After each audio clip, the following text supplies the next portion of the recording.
excellent leadership abilities, and she's going to be leading us through this amazing discussion. So with that, I'll go ahead and hand it over to you, Sun. Thank you so much, Teresa. It's always great to be back. I'm very excited to be leading this discussion on women making history, and I just want to go ahead and give the panelists the opportunity to introduce themselves. So we have Asad and Deepika today with us. So if you guys just want to go ahead and unmute yourself and introduce yourself, that would be great. Yeah, thank you so much for introducing us. So my name is Deepika Kanan, and I'm a senior in high school, and I live in Orlando, Florida. And so I'm from America, and I was a TechGirls Youth Ambassador in the year 2019. So I did it in the year after my 9th grade year in high school. And I had a great experience there, and I made so many new friends and made so many new connections. And it really inspired me to learn more about tech.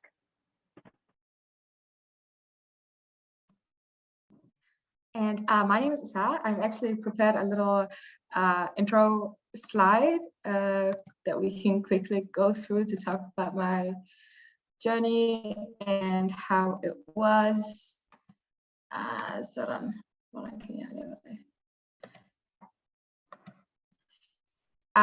I said before, my name is Asa. I'm 24. I just turned 24 last week. It was my birthday. And I was part of the TechGirls in 2015. So it's been quite some time since I was part of the TechGirls. I'm originally from Palestine. I was one of the Palestinian TechGirls in 2015. And I always knew I wanted to be a scientist, and that's why I joined TechGirls at the time. I really had a great time that summer, and I met so many interesting people, and I'm still very good friends with a lot of the girls that did that here. After I finished the TechGirls, I actually went on to work with this project that I competed with for the STEP, which is a science technological entrepreneurship program for Palestinians. And then I ended up winning second, third place. And then I went to NASA for training, which was really great. And then the same project got a lot of interest from a lot of processing companies. One of them was a Danish company that wanted to fund a patent for it. So I had to move to Denmark for that. So I ended up moving to Denmark when I was 16. And then I finished my high school there. And after I finished my high school, I went into mechanical engineering. I did my bachelor's also in Denmark. While I was doing my bachelor's, I was working as a process engineer in the industry. And then I quit that for a little bit. And then I moved to Geneva to work with CERN, the big particle accelerator, where I was doing mostly structural analysis for the Large Hadron Collider when it was not on the run. And then I started my first app, which was PadPals. PadPals is, I think it's great, but maybe I'm a little biased because I have made it. It's a completely nonprofit app for women to connect them when they have, so let's say you get your period and you don't have any pads or tampons on you, you just go on your phone and then say, okay, I'm in trouble. And let's say someone else 0.5 kilometers away from me, then the app will connect us together if they can help me and I want some help with sanitary products. And we did it with We Have Relief, which was an NGO that helped women in Kenya have sustainable sanitary pads. And then after PadPals, I went back to school and I did my master's degree also in mechanical engineering. I had a scholarship for that as well. And I worked mostly within research. I did research with applied mathematics, electromagnetism, nonlinear optics mostly. And then I worked with metamechanics for a really long time.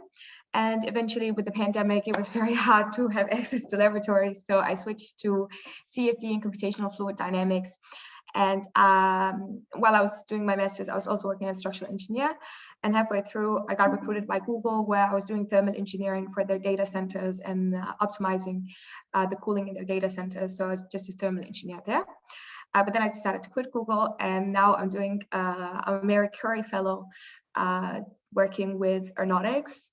So I work at ENSMA, c'est l'École nationale supérieure de mécanique aéronautique.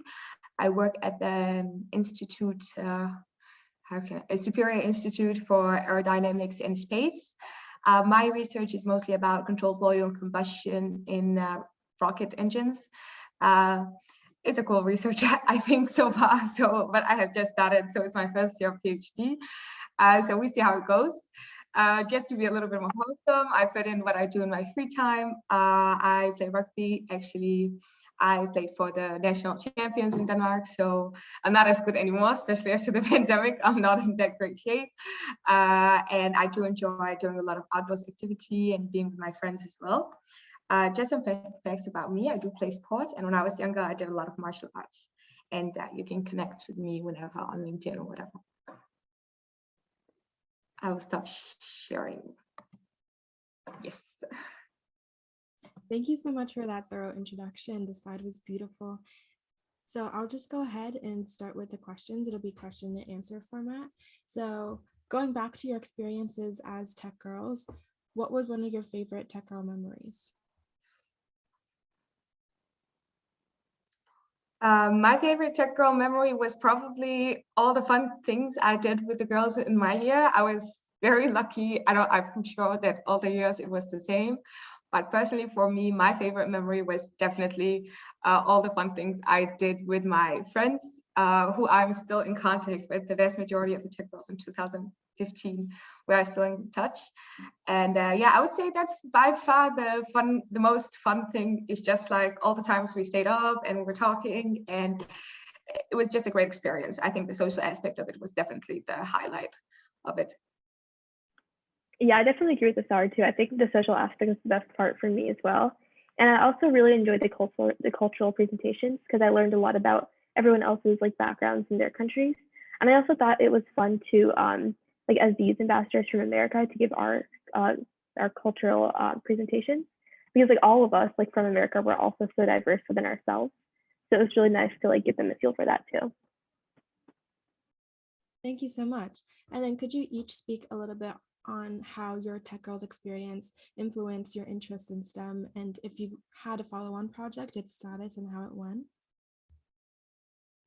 Yeah, so I think my experience at Tech Girls also opened me to the international aspect of technology, because before I thought it was more like kind of like learning things on your own, but I think it also kind of made me more interested in like collaboration and also just like learning about more perspectives.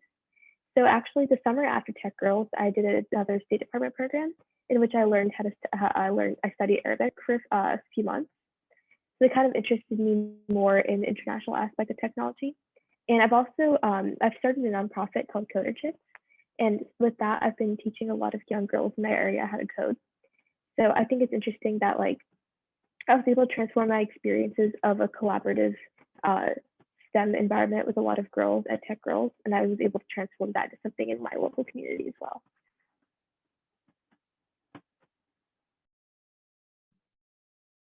For me, Tech Girls just sort of like I don't know if concretized is a word, but sort of solidified my interest in STEM. I had always known I wanted to be a scientist or an engineer, and when I joined Tech Girls, it was just a lot more. It was much easier to see people who looked like me,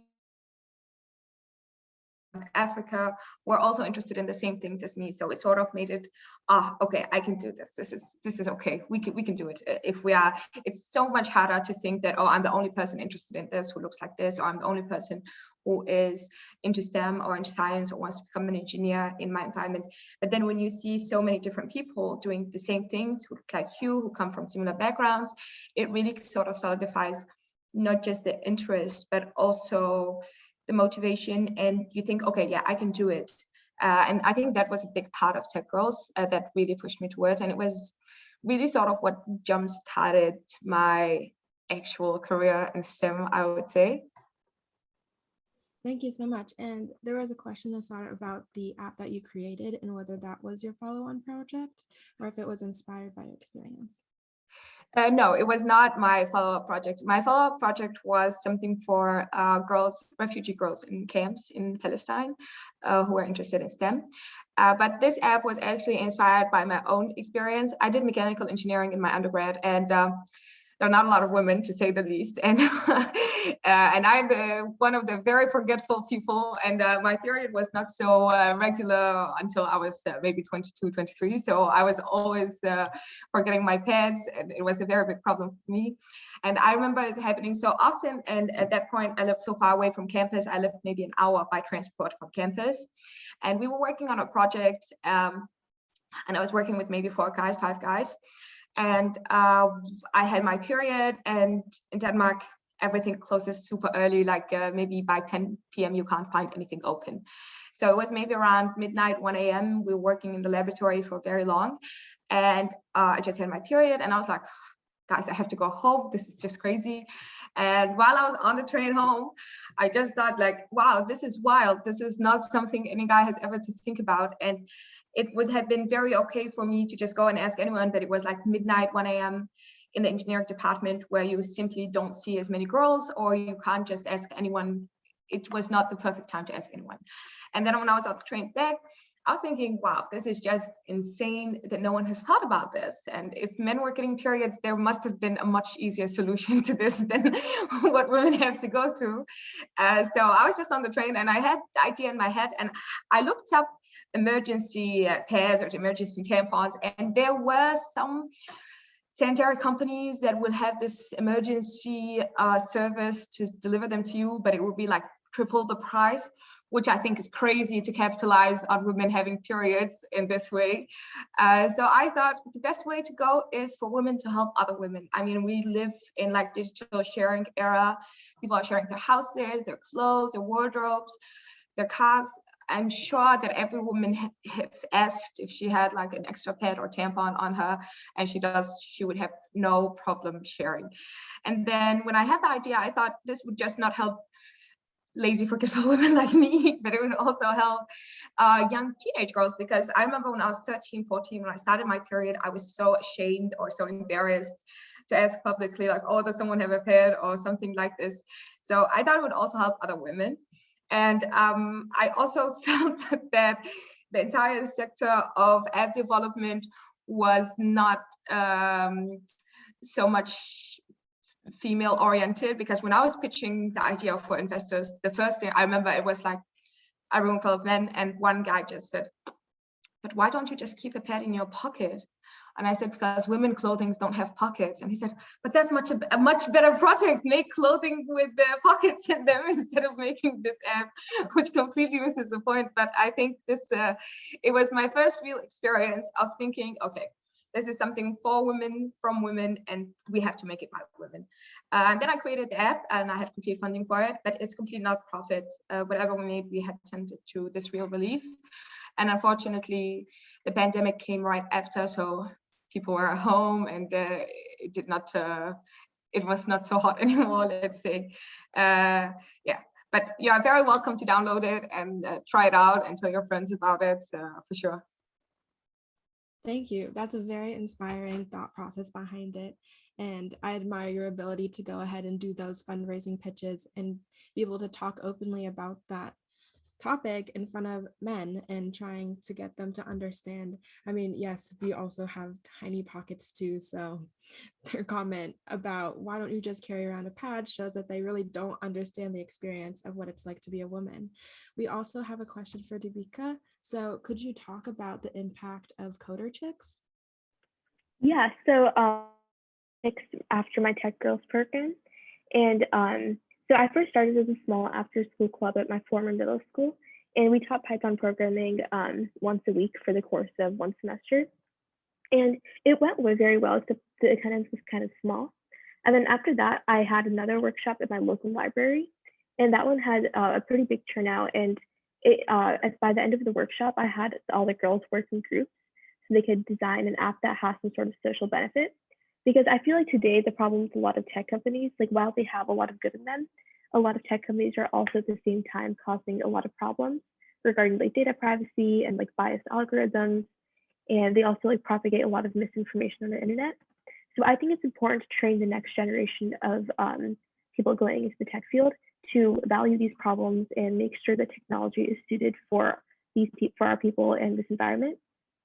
So that's why at the end of all the workshops, I had the girls first focus on collaboration by working in groups, and then also use the new coding skills they learned to create some program that has a social benefit. Because I just want them to really value the social aspect of technology as well. So it's kind of what most of my Coder Tricks events have been focused on.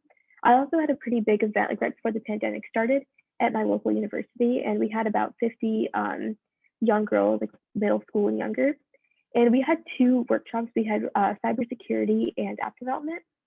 And I think cybersecurity is a very practical workshop, especially for young girls, considering how dangerous the internet could be. Like while the internet is definitely helped us in many ways, there's also potential threats on the internet regarding hacking or just like talking to people you don't know online.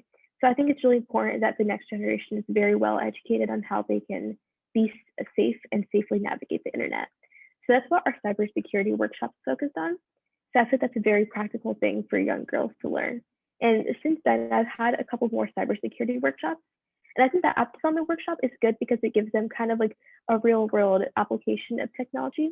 And also because they're children, I think it's good that they make something that they can like physically see.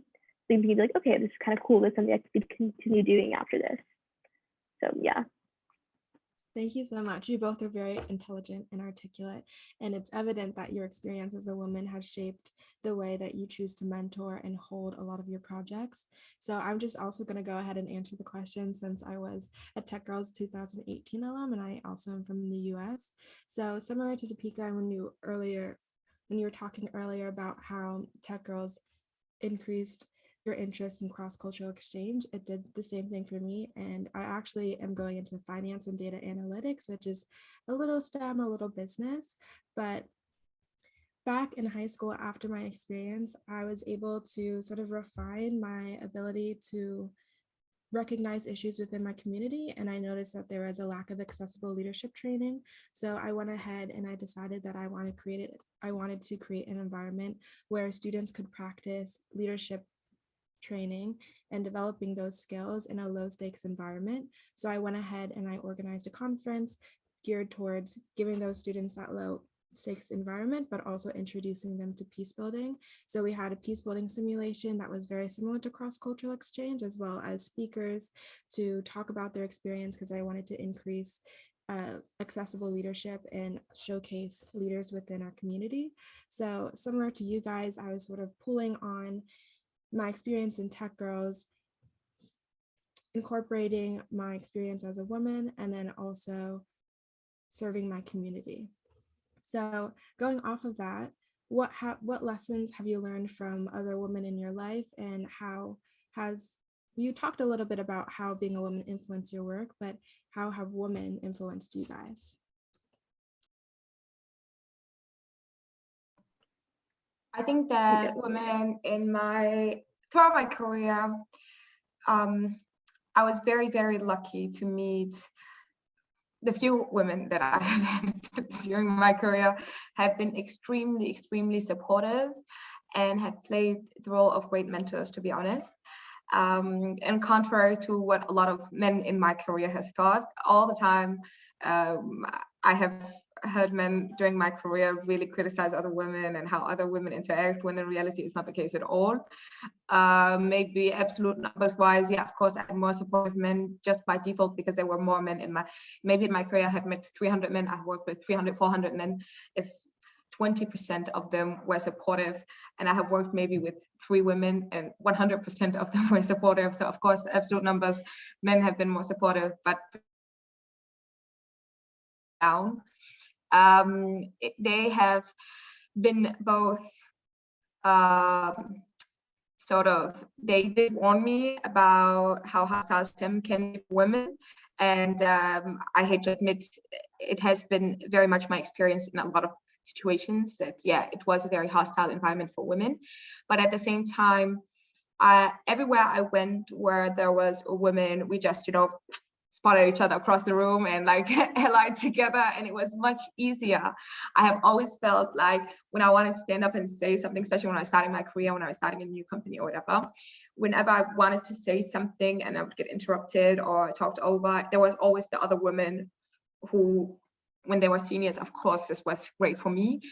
They would just say, oh, Sarah, what were you about to say? And I felt that this was really great because I'm also sure they have gone through this experience. I like to think of myself as not so shy and very outspoken, but it is quite challenging when you are the only one looking the way you are, or like you feel like your perspective is not really shared by anyone else in the room.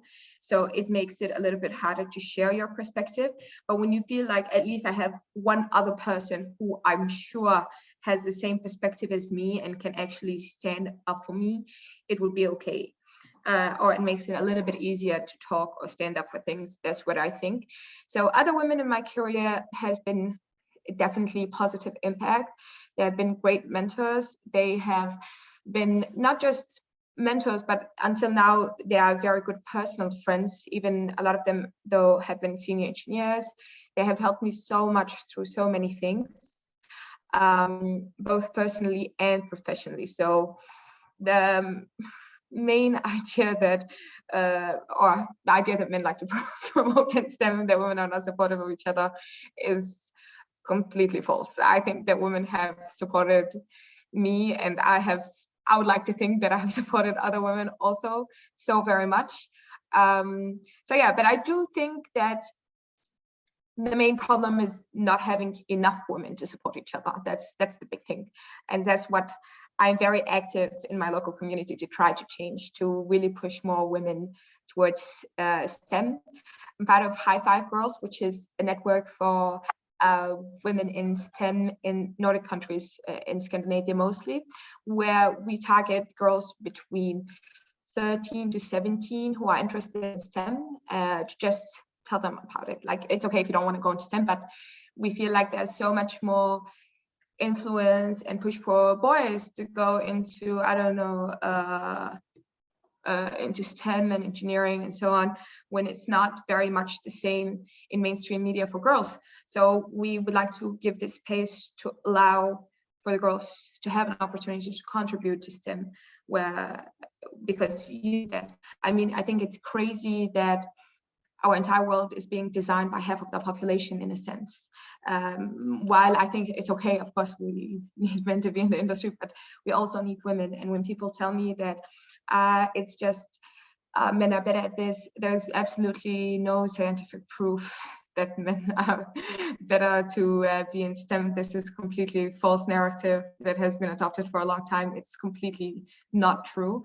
And I think it becomes very dangerous to have a field like technology and STEM, where nowadays everything is electronic, everything involves technology. We are really having an entire world being built by half of the population, which is insane, because you need the perspective of women. There's a lot of things, and we think about it all. I love this analogy. One time I was in a seminar and one said it, and I love this analogy so much. You would never think, is everyone here right-handed? So if you're right-handed, you would never think about how hard it is for a left-handed person to use normal pair of scissors. It's extremely hard. And in a sense, that is the world for women, because the world is just simply not built for us. It's not designed for us. And you don't really understand how hard or how it's supposed to be unless it's sort of designed for you. And it's not in a sense that men actively, whether it's true or not, actively pushed us out or did not design things for us. It was just because there was a big boardroom or a big meeting where it was 100% men, and there was no woman who says, oh, actually, this is not good for us. Or, you know, actually, we don't have pockets in our clothes. So it's in the same sense that they just don't have the same experience and the same perspective to design things for us. And that's very important. Yeah, I think I definitely agree that a lot of the women that I have interacted with, even though I'm only in the high school level so far, have definitely helped me a lot with getting tech and computer science. Like, for example, the first time I even got to computer science, it was when I went to a computer science camp this summer after 7th grade. And I remember that day I walked into the camp and there were only 3 girls in the entire room out of like 40 kids. And that day I went home and I was like, Mom, I cannot go back here. Like, I don't want to go back. And she's like, no, like you should, like you've learned so much. So though I unwillingly went, a few days later, I made friends with the other 2 girls in the program. And I think my experience, my friendship with them actually meant a lot to me, because like their friendship made me like motivated to come back to the program. And also, I think our friendship really helped me get a better feel for computer science as well, because prior to that program, I didn't have any experience with computer science. So I felt very behind and a little bit overwhelmed going to that program. So I feel like having the support group of other women is definitely really helpful. And as like Asar said, I feel like women, especially when we are minorities in the tech field, are all very supportive and kind to each other. Like even now in my physics classes at school, there are maybe only 3 girls in the class out of like 30 kids. Except I feel like the girls really stick to each other, and we really like to support and help each other in any ways we can. Thank you both. And yes, I resonate with the classes, and even just in my finance classes, like I had to take it as part of my core curriculum here at school. And I didn't anticipate how much I would like finance. I was just like, oh, this is just a class I have to take. But my professor, she had been working in corporate for a while before teaching formally. And she was so talented, so intelligent, so supportive. And it was through her role modeling for me that I decided, oh, like this field is for me. So it's not only just about like how supportive they are in helping you get your foot in the door, but it's also them allowing you to envision yourself in that field. And we only have this standard idea of like what it looks like to be an engineer, what it looks like to be a person in STEM. And it's until we have that representation that we're really able to say, oh, I can see myself now working in this field, and your imagination, it just expands so much. So definitely agree with you guys. And do you guys have a specific mentor or person in your life who has served as that role model for you? And can you talk about how you connected with them and the ways that the relationship has impacted you? For me, I have met a lot of great women throughout my career, both professionally and personally. While I don't have like one specific woman who I think, wow, I want everything of it. But I just try to cultivate a more wholesome approach in admiring people. So while I can admire one aspect of one person's life or one person's personality, I can admire someone else's aspects of others. I can admire someone else's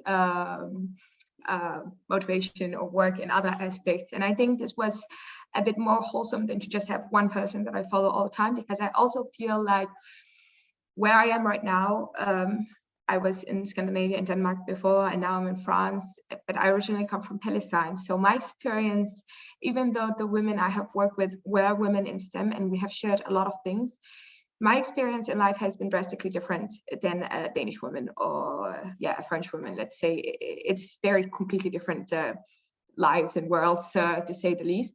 So while I can admire some paths or some aspects of their careers or even their own personality, there is a lot of things that I can't just relate to, and vice versa for them, of course.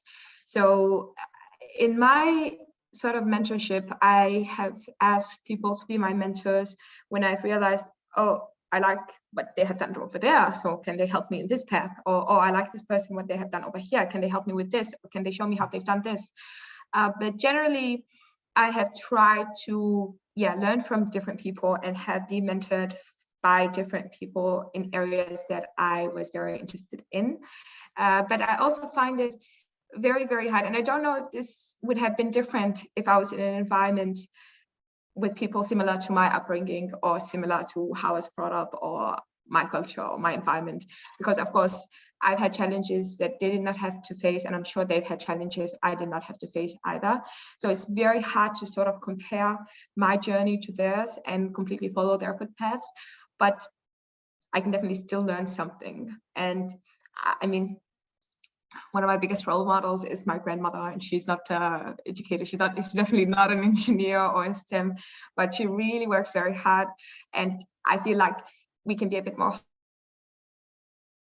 than just having one person that we idealize so much.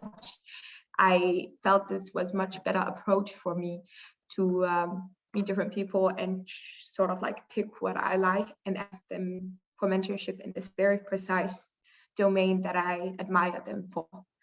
So this was how it was. And how I found them, I just asked, at the beginning. I used to be so embarrassed to just talk off to women or anything like this. It was just a little weird, yeah. But then at some point I was giving a talk, and there was one, she was like maybe 12 or 13, and she told me, "Oh, it's crazy what you've been doing. I like it so much. Can you help me with this and that?" And I felt so flattered. It felt great. And I thought, okay. It's okay for me to ask other women who are more senior than me to do this, because it feels good to be asked like this. So after that, I was not embarrassed. So how do I find them? Just ask. Just find the person you like and write to them or ask them. And I am almost always certain that it will be a positive response. Yeah, I would say I also don't have one specific mentor like Asar, but I've also taken inspiration from multiple different women. So for example, like my mom is also in the computer science field. And I think I really admire the way she like deals with her coworkers. And also because she's the only woman and also a woman of color in her group at work, I really admire the way she overcomes all the obstacles she faces. And also because like now she also works from home, I kind of like hear how she talks in meetings too. And I think it's really admirable the way she always has a lot of patience and still remains composed with all of her coworkers. And similarly, I've also been inspired by one of the guest speakers I had at one of my Coder Chicks events. So she is an aerospace engineer at NASA, and she also has a magazine in which she highlights different women in STEM each month. So I think seeing someone of my generation really thrive in the STEM field has inspired me. And she's not too much older than me, so it's nice to see someone that's kind of like in my age range as well. And I think it's really important that because what I learned from her is also it's important to build these friendships and connections with other women in tech. And that it's also important to keep your head in the game no matter what obstacles you face, and remember the big picture of like what you want to achieve later. Thank you. And I do agree with you guys and the holistic approach you have towards mentorship. I definitely agree with that. And like I also go to a predominantly white institution right now, so there are times when I'm like grappling with my racial identity, and I go to a staff member who has experienced similar issues, and then I go to a different person for issues related about finance and things like that. So being able to find a network of people who support you for various issues, because there's not going to be one person who is an exact replica of you, who is older and has followed the exact career path that you want, because everybody is so different. So I agree with you guys in finding value in those people. So going off of sort of the career and like how you guys see yourself, or where you guys sort of see yourself, I'm interested in hearing more about your life philosophy and how it's played into your work and where you guys would like to be.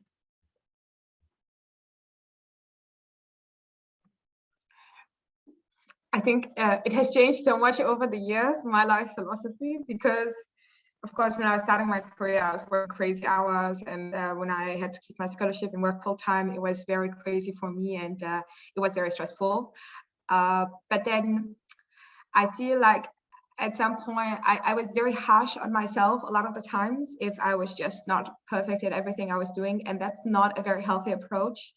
And I think this also is something that dissuades a lot of women from STEM. And I've heard it once, can't remember who said it, but it was like something like, we raise our boys to be brave and our girls to be perfect. And that's why it's so hard to have a lot of women in STEM, because in STEM you have to be brave. You don't have to be perfect all the time. That's where good ideas come from.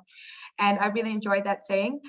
And I felt like my philosophy has changed from work very hard to it's okay. It's okay sometimes, and I think it's okay that we are a little bit easier on ourselves, because I think it's a much better skill to be able to have several launches that are okay and you think this is okay, than rather to have all your energy and all your effort in one strike. And I don't think that's very good. And one more thing I felt, and I follow this very much, it's that a lot of opportunities that I was not taken into account for, I did not get, and I was very sad at the moment, turned out to be just fine, because in a sense, I'm very happy that I did not end up where I thought I wanted to end up, because it just worked out somehow. So I would just say, don't hate something if that might turn out to be much better for you. And just in a sense, if you're not enjoying what you're doing, then something is up. Of course, you can't enjoy all of it, but some parts have to be rewarded. Like the reward must be much more than all the hard effort you're putting in. And if you're not enjoying it, then there must be something wrong. And just in a sense, just be brave, because as I said before, yeah, it's great to be a perfectionist. It's really fun to see things done exactly the way they should be, but that's not the nature of science. It's very hard to be a scientist or an engineer and manage everything perfectly. You simply cannot. And instead of just shoot your shot, you know? And I feel like men have been taught to just shoot their shot when it comes to careers, to applying for jobs, doing whatever. And women are not, unless you are thinking, oh, I'm 100% qualified for this, I will not do it. When this is not how men are thinking. And I think once women start taking the same initiatives, we will do much, much better, and we will be there in greater numbers than men. And then we can support each other more, and we will have better representation. So I think my philosophy would just be like, go for it, shoot your shot. What's the worst that could happen? Don't self-reject before you are rejected. And I do understand it's much easier to say than to do. And I'm guilty of this myself, because I feel like, oh, it's just so embarrassing to apply for something when they're gonna just like read my CV and be like, oh, this is so irrelevant, why is she applying for this? But in reality, it was never the case. And I felt that I have missed so many opportunities thinking this way. So don't self-reject. That's my biggest philosophy career-wise. Don't self-reject. Yeah, I think that Asara also brought up some really great points about believing in yourself and seeing what you can do. I would say for me, 10 years from now, I'm really interested in how I can combine tech with other aspects of other fields as well. So like, I'm really interested in studying both computer science and also like psychology or more the business side. So I can kind of understand how we can integrate technology better with our brains in our lives. So for example, like I think a lot of technology right now has like a very addictive nature to it. And rather than like technology helping us, which it does in many ways, people have also become very addicted to social media apps, especially. And I also think apps like Instagram or Facebook, for example, have scientifically also been proven to cause mental illnesses and just in general, like low self-esteem, particularly for young women. So I think for me going into the tech field, because like I'm kind of starting my college career right now, I'm really interested in how we can make our new technologies safer for us in a way that we're still protected. Thank you so much. And I would love to hear more about your favorite parts of the process as you're designing apps or on your projects for engineering, and sort of like what's your aha moment or what you look forward to most. I am not an app designer by any means. I like to preface by that. I am not a great coder. I'm not the best programmer out there for sure. But I'm an experimentalist. I really enjoy working in a laboratory. I enjoy I actually very much enjoy the social part of science as well. Also moving from the industry to academia, I really like how people are passionate about what they're doing, because of course in academia you're not rewarded as much money-wise financially, and people who are doing this because they really want to do it. And I think that gives you some sort of like sense of community, that we are also very interested in science, we care about this the most. But my process for tackling things, and actually it's funny they bring this, because I've been talking to some others last week about how the passion about what we're doing. And I have been very fortunate to join different industries and also different researchers. And while I have worked in different domains, I must admit, there was not one thing that I felt like, oh, this is just for me, you know, this is great. Like, I'm so passionate about renewables, or I'm so passionate about materials, or something like this. What I enjoy so much is just having a problem and then solving it. How can I solve this problem? Then I can identify the skill sets, whatever I need to, how I can solve it, and how I can learn these methods that I have recognized able to solve this problem. So for me, it's just the process. It's just so satisfying, the process of having a problem and thinking, how can I fix this? Or having a situation and thinking, how can I optimize this in a better way? And I felt this has made me both a better engineer and now hopefully make me a better scientist, in just how can I develop skill sets and ways of thinking, and also cultivate background knowledge in a field to make me solve problems. While I understand this is not the approach for everyone, and I'm very, very jealous, to be honest, of people who have like this one passionate domain, like one domain that they're so passionate about and they really go for it. For me, it has always been the process that I'm passionate about as an engineer. I have really developed a sense of feeling very rewarded by solving a problem or optimizing a solution or something like this. So I have developed a methodology of work rather than just like be very specialized in one field. And I do realize that maybe this would be problematic in 10, 20 years, but we'll see how it goes in 10, 20 years. That's how I think about it. But yeah, that's my way, the process of me doing engineering is that I stop, I think, how can I fix this? Okay, then what do I need to know to do this how? And then I start there, and then I go on with the actual work. But mostly I'm an experimentalist. I like working in the laboratory. I was a simulation engineer for quite some time, and the pandemic was played a very big role in having to do that little career detour because I could not be in the lab. But now I'm back in the lab and it feels really good. That's what I like.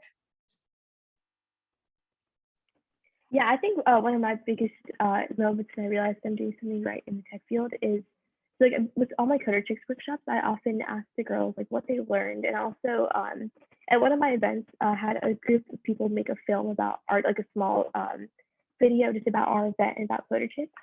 And I think for me, like hearing the girls' interviews, and they talked about like, oh, like, I used to not at all be interested in STEM, but now I'm thinking of maybe considering a career in it. I think hearing the feedback from the girls just really helps me understand like what I did well in the event and what I can do better for future events. And I also like to have like little surveys and forums that I do after the event, so I learn more about like what the girls like and how we can better educate our young girls in technology. So for example, I can tell they really enjoy working together, and they also really enjoy learning about the bigger picture of what they're doing.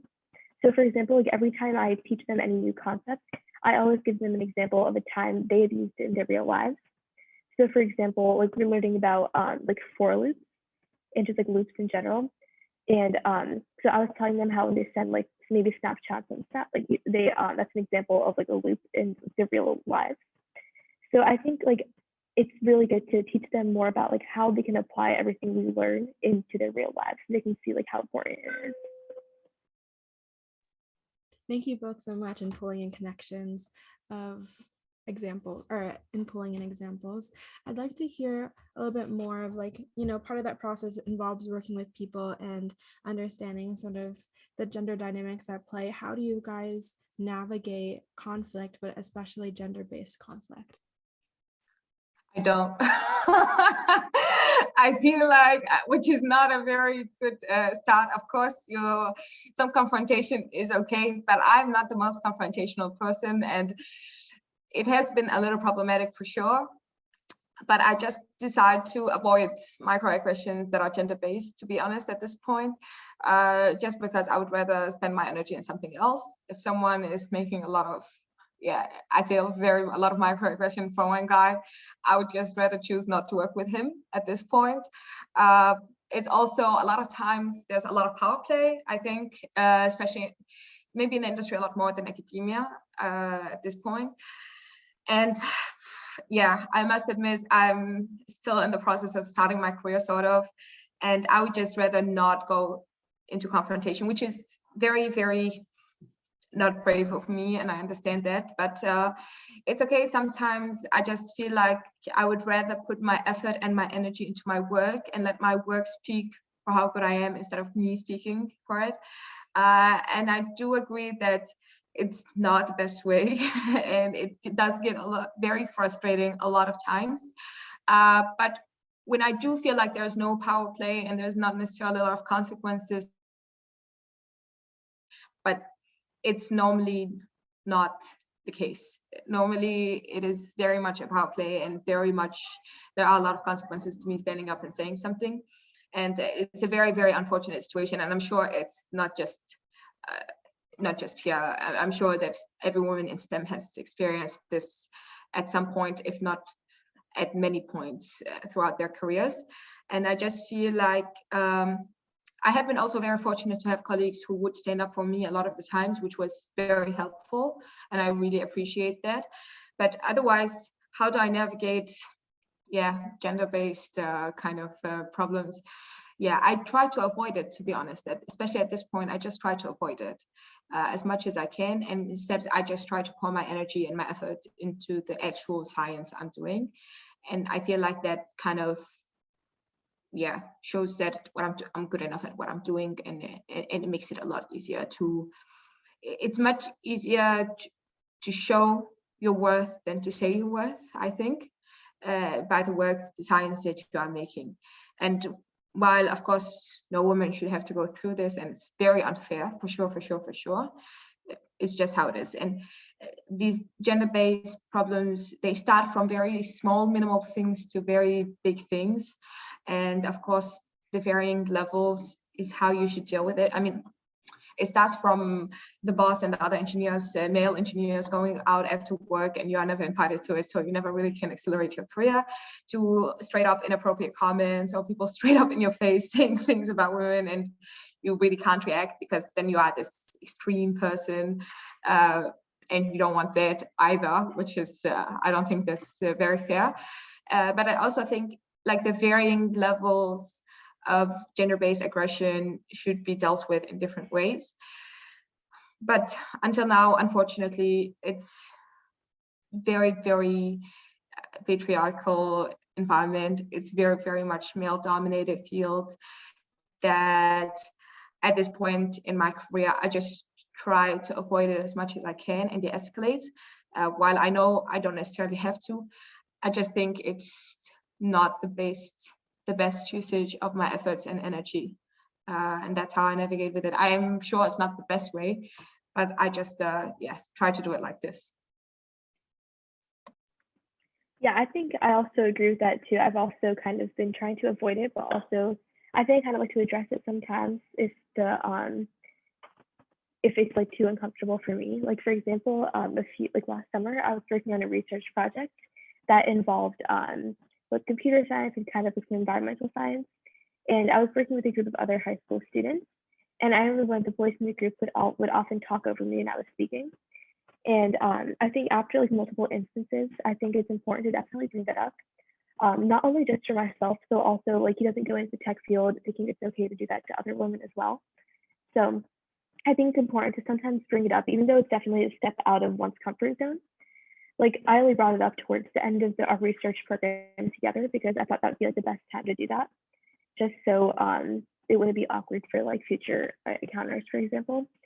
But I think in general, it's important just to focus on my work and with what I'm doing rather than my interactions with a lot of men in technology. And at the same time, I also think it's important to redirect that energy towards supporting other women. So for example, like in my school's programming team, I remember the first day I walked in, one of the boys was like, "Do you know how to code?" And I was like, "Yes, I do." But yeah, so after that, I was like, okay, like while this is like a great opportunity, I think I'm also going to focus more time on teaching young girls how to code, just so I can like redirect my own energy towards something that kind of serves me a little bit better. Thank you both for sharing. And as I answer this question, if there's anybody in the audience who also has questions that they would like to ask us, please go ahead and write those in the chat. So I completely agree with you guys. It's a very difficult balance because on one hand, if you're on a team setting, you have to work with them and you recognize that confrontation can aggravate the dynamics at plays. And so it's a balance. And I found that what helps me most is being conscious of the way that I hold myself and not having the way that I hold myself compromise my identity, but also understanding that the way I act one way, I might be able to be super friendly and open with a woman, but then if interact the same way to a man, then he might interpret that as, oh, you know, I can delegate more work to her. Oh, I can take advantage of her being very kind. So being mindful of the way that I'm holding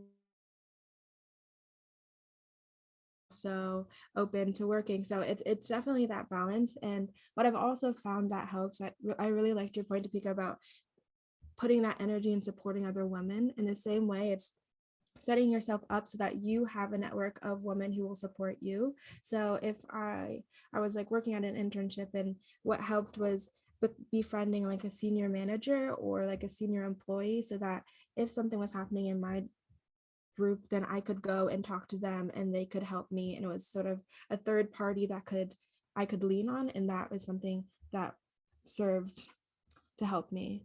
So as we wait for any questions that are coming in, I kind of want to ask you guys, what are your visions for women in STEM, and where do you hope to see the field evolve to be?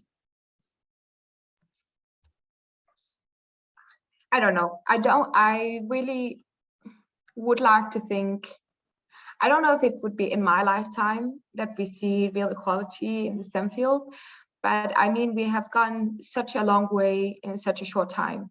And I think it's really, really impressive what women have been doing all the time. And something like, oh yeah, but women now are allowed to go to school, so it's so much better now. And I hate this narrative. I hate it so much whenever I'm debating about how many women are in STEM and the imbalance. You always have this one guy telling me like, yeah, but women are, it's so much better now. And I feel like they are just saying, you should be happy you can vote. What else do you want? And it's very bad because we still have so much bias against women in STEM. And I really hope this goes away, but I am very, very hopeful for the future, because if you think about it, it was the 1930s that Mary Curie had 2 Nobel Prizes, and she was not allowed in the French Scientists Association. And this was not a long time ago. This was less than 100 years ago. And this was a field, science has been a field for men for thousands, for hundreds of years. And it's crazy, from the Roman times, it was just male dominated. So it's very crazy to think that we can make a dent in this like last 1/10 of the race. It's really a race, and we were just allowed to run in the last 10th of it. And they expect us to catch up as quickly. But fortunately enough, we are very, very fast. And we have proven that in the past 100 years, we have more or less really made a very big dent, and we really are trying to follow up. But I also think it's very hard for women to do it on their own. For sure, for sure, for sure. Not in the sense of own skill set or merit, but very much in the sense of the environment around us is extremely hostile towards women, especially STEM. And I think what I hope for is to see more actual legislations to support women in STEM. And I think this is very important, to have actual legislations to support women in STEM. I think it's also very important to monitor mainstream media. It's really, really problematic what we are showing our young boys in comparison to what we are showing our young girls. And of course, you can't just, even if you have a home environment where it's more or less equal or whatever, we live in a society. We live in a very globalized world now, that we need something that works for everyone, or that affects everyone, especially women. And I think that's the way to go for women in STEM, if we really want to make a difference, is to go by legislations that help women a little bit. And while I do understand that merit is not the problem here, I feel like a lot of women have great merits, but there's so much bias, whether conscious or unconscious, towards women in STEM. But I think the way to combat it is just by having real legislations to support more women in STEM. And how do I see it in 50 years, 100 years time? I feel like we have to be equitable in supporting women. Like it's about equity, it's about creating an equitable opportunity rather than just having equality. Because at this point, we can pretend that it's equal, but it's not really equal. So we need to give a woman a little bit of a push. And I agree with that wholeheartedly. So I think that while I am very, very hopeful, but I'm also very realistic in my hopes. And I think the only way it can become better for women in STEM is by having more women in STEM. That's how it is. We cannot make a difference if we are 5% to 10% of a field. Yeah, we are still a vast minority, and I think we should start by combating the narrative that is biological, that women are not into STEM, and women take care of things and men care about things. I think this is complete false narrative that some guys started because they didn't want to work. I don't think it's correct at all. Yeah. So I would say, and I'm hopeful for the next 50 years, but I'm also realistic. So because I'm realistic, I think that women need a little bit of push, which is legislations for sure. Yeah, I'm also very optimistic for the future of women in STEM. And I think one of the most important things that can help increase the number of women in STEM is having positive and calm and relaxed environments for women to learn tech, especially from a young age. Like, I think especially when girls have, I think the first experience of something really matters. So like your first impression. So I feel like if their first impression of STEM is that STEM is like a fun, collaborative, and inclusive environment, I think that can really go a long way. So for example, like in the workshops I have with all the girls, I always make them very fun, very positive. So I feel like having that positive initial experience can really go a long way in inspiring more girls to enter the STEM field. And I think also now that given that there are more of these opportunities, like there's like Girls Who Code, there's a lot of organizations that focus on providing young girls with this positive coding experience as a kid. I think those can really go a long way. And I think also, given that today we're starting to have a lot more girls enter the STEM field, I think it's nice to see role models and people who look like you going into the field now. Thank you again, and I agree with everything that you guys said. I'm going to go ahead and turn it over to Teresa to say closing remarks. Thank you, Sun, and thank you, Deepika and Asar. That was such an amazing session. I think everyone who was watching was taking notes on all of the wonderful points you've made, and I just feel like we're all so inspired by your experience, and I think you're an inspiration to keep pushing and keep using your voice to inspire other women in STEM. So thank you so much. Before we totally wrap up our session today, I do want to remind everyone that tomorrow the conference is still going on. So we will start at 9 a.m. Eastern with a mentoring session we have over 20 tech women mentors who will be joining us. So please join that live session. You'll be paired directly with tech women mentors, and you can chat with them one-on-one in breakout rooms throughout the entire session. Following that, we will have Alyssa Rometta, a career advisor at Virginia Tech, discussing honing your interview skills. So whether you're interested in applying for college, applying for grad school, or looking for your next job, she has lots of amazing tips for you. And then we will have a session on pursuing social impact in the STEM field. We have 5 impressive professionals from around Silicon Valley who will be answering all of your questions about their work, combining impact with STEM. And finally, we'll close it out with our informal Silly Saturday. So we have a lot of exciting games and informal discussion chats for you all. So we have a lot of fun things coming up with the conference. Thank you again to our 3 amazing tech girls and sharing your experience and being vulnerable and open and inspiring the next generation of STEM leaders. So thank you again, and thank you everyone for joining us.